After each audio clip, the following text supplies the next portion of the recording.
السلام علیکم ناظرین، آپ دیکھ رہے ہیں N22 نیوز کا سب سے بڑا اور سب سے زیادہ دیکھے جانے والا پروگرام حقیقت، اور میں ہوں آپ کی اپنی آواز عاشق علی داؤدی۔ آج پھر ہمارے اسٹوڈیو میں موجود ہیں محمد شہزاد بھٹا صاحب۔ بڑے خوبصورت اور جس انداز میں انہوں نے پچھلے پروگرام میں اپنے ملفوظات سے ہمیں نوازا۔ ہمارے اسٹوڈیو میں موجود ہیں محمد شہزاد بھٹا صاحب، advocate high court, legal adviser N22 news. پچھلے پروگرام میں بڑے خوبصورت انداز میں انہوں نے قانونی آگاہی پہ اپنی مشاورت دیتے ہوئے ہمیں بہت زیادہ آگاہی فراہم کی۔ ہم ان کو اسٹوڈیو میں دوبارہ آنے پر خوش آمدید کہتے ہیں، اور آغاز میں ہم ان سے پہلا سوال جو میں کرنے جا رہا ہوں، میرے ذہن میں کافی دیر سے تھا، FIR سر کسے کہتے ہیں؟ FIR جو ہوتی ہے، جو بیسیکلی یہ ہوتی ہے فرسٹ انفارمیشن رپورٹ۔ جب بھی کوئی جرم ہوتا ہے قابل دست اندازی پولیس، تو وہ جب تحریر کرتی ہے پولیس، ایک اس کا خاص جو ہے وہ نمونہ ہے، خاص اس کا رجسٹر ہوتا ہے، وہ اس میں اسکیچ دیا گیا ہے، تحریر کر لیتی ہے جب اس کو، تو یہ بن جاتی ہے FIR۔ جرم سے متعلق کوئی بھی پہلی جو انفارمیشن پولیس کو دی جاتی ہے، کوئی بندہ اگر دیتا ہے تو اسے فرسٹ انفارمیشن رپورٹ کہتے ہیں، اور مجموعہ ضابطہ جو فوجداری ہے اس کا جو ہے وہ سیکشن 154 جو ہے وہ اس سے ڈیل کرتا ہے۔ اگر کوئی بندہ میرے جیسا کر لے، تصور کر لیں کہ میرے جیسا بندہ پولیس اسٹیشن جاتا ہے اور جا کے کہتا ہے کہ میری FIR درج کریں، پولیس نہیں کرتی، تو میں کیا حق رکھتا ہوں اپنا؟ جی، یہ آپ کا سوال بہت ہی اچھا کوسچن ہے آپ کا۔ عموماً یہ ہوتا ہے کہ کوئی بھی بندہ جاتا ہے پولیس اسٹیشن میں تو وہ اس کی رجسٹریشن آف FIR کے لیے اپلیکیشن دیتا ہے، لیکن اس کی FIR درج نہیں کرتی پولیس، تو اس کے پاس جو ہے وہ دو اس کے پاس جو ہے وہ فارمز ہیں، یا جو الٹرنیٹیو جو ہے وہ اس کے پاس ریمیڈیز ہیں، داد رسی ہے اس کے پاس۔ پہلے تو سب سے وہ یہ کر سکتا ہے کہ جو جسٹس آف پیس ہے، کورٹ ہے، جو سیشن کورٹ کو اختیارات حاصل ہوئے ہیں، دیے ہوئے ہیں، 22A 22B CRPC کے تحت وہ پٹیشن فائل کر سکتا ہے کورٹ میں۔ تو وہ اگر عدالت مناسب سمجھے گی اس کو سمجھے گی کہ یہ FIR اس پہ بنتی ہے، کوگنیزیبل اوفینس جو ہے وہ میڈ آؤٹ ہوتا ہے، تو وہ اس پہ FIR درج کرنے کا حکم دے گی پولیس کو۔ ایک تو اس کے پاس یہ داد رسی ہے، دوسری اس کے پاس یہ ہے کہ وہ علاقہ میجسٹریٹ کے پاس استغاثہ دائر کر سکتا ہے۔ استغاثہ جو ہوتا ہے وہ اسی طرح ہوتا ہے کہ وہ سمپل آپ عدالت میں دائر کرتے ہیں، اس پہ شہادت ہوتی ہے، اس کے بعد اگر عدالت سمجھتی ہے کہ یہ بنتا ہے کیس، تو وہ ملزمان کو طلب کر لیتی ہے۔ یہ داد رسی ہے۔ چلان کسے کہتے ہیں؟ چالان جو ہوتا ہے یہ اپنا پولیس رپورٹ کو کہتے ہیں۔ یہ 173 ہے دفعہ مجموعہ ضابطہ فوجداری یا کوڈ آف کرمنل پروسیجر جو ہے، جو ہمارا فوجداری ضابطے کو ڈیل کرتا ہے قانون، اس کی دفعہ 173 ہے، وہ اس سے ڈیل کرتی ہے۔ یہ چلان جو ہوتا ہے یہ ایک رپورٹ ہوتی ہے پولیس کی، جب بھی کوئی تفتیش مکمل ہو جاتی ہے کسی مقدمے کی، تو اس مقدمے کا جو تفتیشی ہوتا ہے وہ اپنا جو خلاصہ ہوتا ہے تفتیش کا، لب لباب جو ہوتا ہے، جو جسٹ ہوتی ہے، وہ سارا تحریر کرتا ہے۔ اس کے 7 کالم بنے ہوتے ہیں، مختلف کالم ہوتے ہیں اس کے ساتھ۔ مثال کے طور پہ پہلے کالم میں اس میں مستغیث کا نام آ جاتا ہے، دوسرے میں وہ جو بے گناہ ہوئے ہوتے ہیں ملزمان یا جو اشتہاری ہوتے ہیں ان کے نام آ جاتے ہیں۔ اس طرح اس کے 7 کالم ہوتے ہیں، اور اس کا جو ہے وہ پوری تفتیش کا خلاصہ اس میں درج ہوتا ہے۔ وہ عدالت جو ہے وہ اپنا عدالت میں جمع کروایا جاتا ہے، تو اس پہ وہ پھر ٹرائل چلتا ہے، اسے چالان کہتے ہیں۔ کتنے دنوں میں جمع کروانا ہوتا ہے تفتیشی کو؟ یہ تفتیشی نے جمع کروانا ہوتا ہے عدالت میں، متعلقہ عدالت میں جمع کروانا ہوتا ہے پبلک پروسیکیوٹر کے ذریعے۔ یہ جو اپنا 173 ہے دفعہ جو ہے میں نے آپ کو بتائی ہے، اس میں 14 دن کا ٹائم دیا گیا ہے۔ 14 دن FIR ہونے کے بعد 14 دن کے اندر یعنی کہ ٹھیک ہے، اگر 14 دنوں میں تفتیش مکمل نہیں ہوتی تو پھر قانون نے مزید 3 دن دیے، یعنی 17 دن میں اگر مکمل نہ بھی ہو تو انٹرم یا عبوری یا نامکمل چلان آپ نے ضرور جمع کروانا ہے تفتیشی نے عدالت میں۔ اگر اس کی خلاف ورزی کرتا ہے پولیس آفیسر تو مستغیث کیا حق رکھتا ہے اپنا؟ جی، یہ سوال آپ کا بہت اچھا ہے کہ اگر جو ہے عموماً ہم نے دیکھا ہے جو ہمارا پولیس جس طرح کا کلچر ہے، وہ عموماً جو پڑے رہتے ہیں، ان کے پاس چالان پڑے رہتے ہیں، وہ جمع ہی نہیں کرواتے، سال 2 سال 6 ماہ پڑے رہتے ہیں۔ تو اس حوالے سے جو مستغیث مقدمہ ہے وہ عدالت میں علاقہ میجسٹریٹ کے پاس درخواست دے سکتا ہے، درخواست طلبی چالان کی جمع کروا سکتا ہے، تو پھر عدالت وہاں سے اس کو طلب کر لے گی چالان کو، وہ چالان اس طرح پھر عدالت میں آ جاتا ہے۔ یہ اشتہاری ملزم کیا ہوتا ہے؟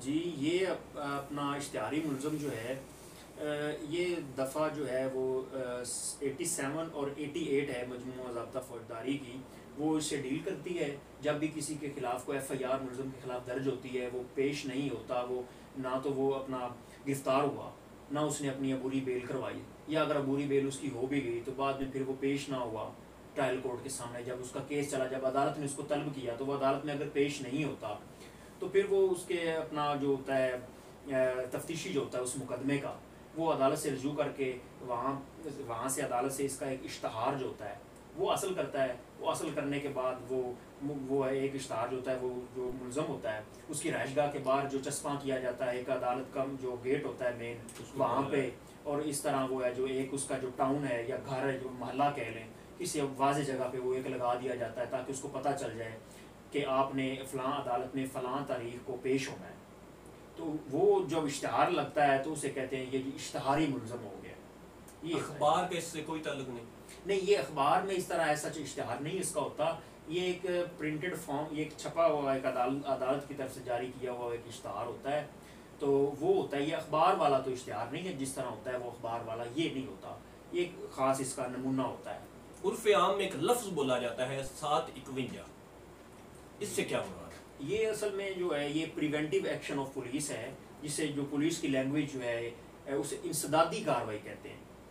جب کسی بھی کوئی بھی جرم جو ہے اس کو روکنے کے لیے پولیس کے پاس یہ دفعہ 107 ہے اور 151 ہے کوڈ آف کرمنل پروسیجر کی، اس کے تحت پولیس کے پاس یہ اختیار ہے کہ پولیس کوئی بھی جرم ہونے سے روک سکتی ہے. عموماً یہ ہوتا ہے کہ پارٹیز جو ہوتی ہیں وہ تھانے میں بیٹھی ہوتی ہیں تو ان کی آپس میں تلخ کلامی ہوتی ہے، وہ ایک دوسرے کے گلے پڑنے لگتے ہیں، ہاتھا پائی کی نوبت آنے لگتی ہے، تو وہ دونوں پارٹی کے دو بندے پکڑ کے پولیس والے جو ہے وہ کہتے ہیں کہ یہ 751 کر دیے، 751 جسے کہتے ہیں عرف عام میں، وہ گرفتار کر کے اس کو علاقہ مجسٹریٹ کے سامنے پیش کرتے ہیں، جہاں پہ وہ عموماً ان کا راضی نامہ ہو جاتا ہے، وہاں پہ وہ شورٹی لے کے وہ ریلیز کر دیا جاتا ہے. اگر کوئی بندہ موبائل پہ کسی کو دھمکی دیتا ہے تو وہ بندہ کیا کرے؟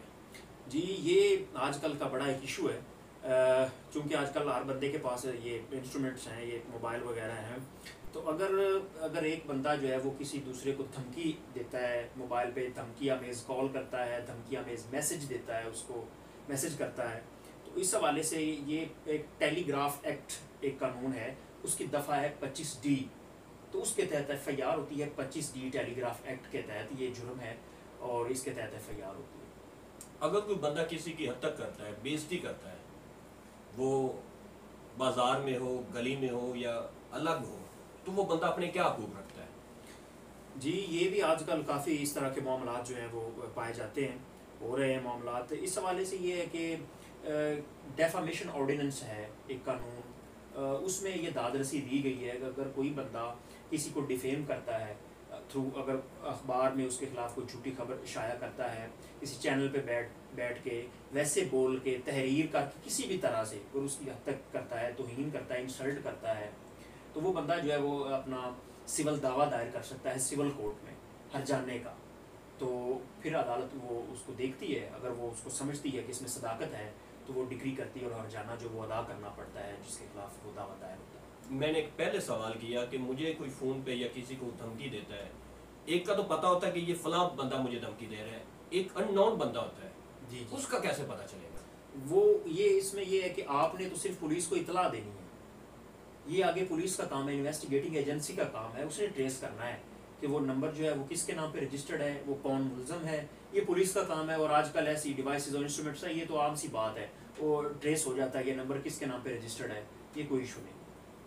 چھوٹی عمر میں بچے اکثر قانون کی خلاف ورزی کرتے ہیں، جرم میں پڑ جاتے ہیں، تو وہ کیا جب پکڑے جاتے ہیں تو کوئی نرمی ہے قانون کی نظر میں بچے کی؟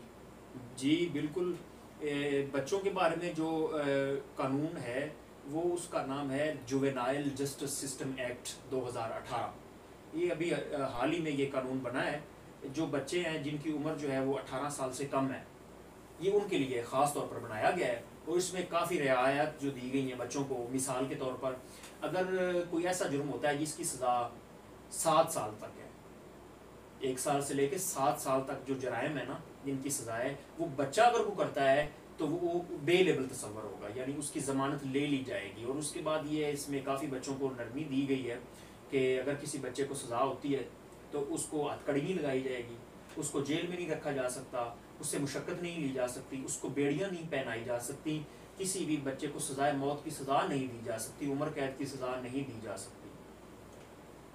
ابھی ریشو کیا جا رہی ہے جرائم کی، کم ہو رہی ہے یا بڑھ رہی ہے؟ جی ریشو تو بڑھ رہی ہے، کم تو نہیں ہو رہی، چونکہ یہ ابھی ہم گریجولی ہمارا معاشرہ جو ہے وہ اپنا ابھی تک اتنا مہذب نہیں ہو سکا، تو جرائم تو رہتی دنیا تک رہے گا، ازل سے لے کر ابد تک یہ ہوتا آیا ہے اور ہوتا رہے گا، تو فی الحال تو اس میں کوئی کمی نظر نہیں آ رہی۔ اس کی بیسک آپ کیا سمجھتے ہیں؟ اس میں کافی ساری وجوہات ہوتی ہیں جرائم کی، جس میں آ جاتی ہے پاورٹی ہے، غربت آ جاتی ہے، الٹریسی آ جاتی ہے، یعنی کہ علم تعلیم کی کمی ہے، اس کے بعد مہنگائی ہے، اس کے بعد اقربا پروری ہوتی ہے، اس کے بعد یہ ہوتا ہے کہ زیادتی ہوتی ہے، اگر کسی کے حقوق جو ہیں وہ سلب کیے جاتے ہیں، کسی کو رائٹ نہیں ملتے، تو اس طرح، اور پھر یہ ہوتا ہے آج کل کی جو چکا چوند زندگی ہے اس سے متاثر ہوتے ہیں کچھ لوگ، ہمارے پاس گاڑی شارٹ کٹ جو اختیار کرتے ہیں، تو پھر وہ جرم کی طرف مائل ہوتے ہیں، اور یہ وجوہات ہیں، اس کے علاوہ کافی وجوہات ہیں جرم کی۔ بہت شکریہ، آپ نے ہمیں وقت دیا۔ ناظرین، اس کے ساتھ ہی اپنے میزبان عاشق علی داؤدی کو اجازت دیجیے۔ اللہ نگہبان۔ السلام علیکم ورحمۃ اللہ۔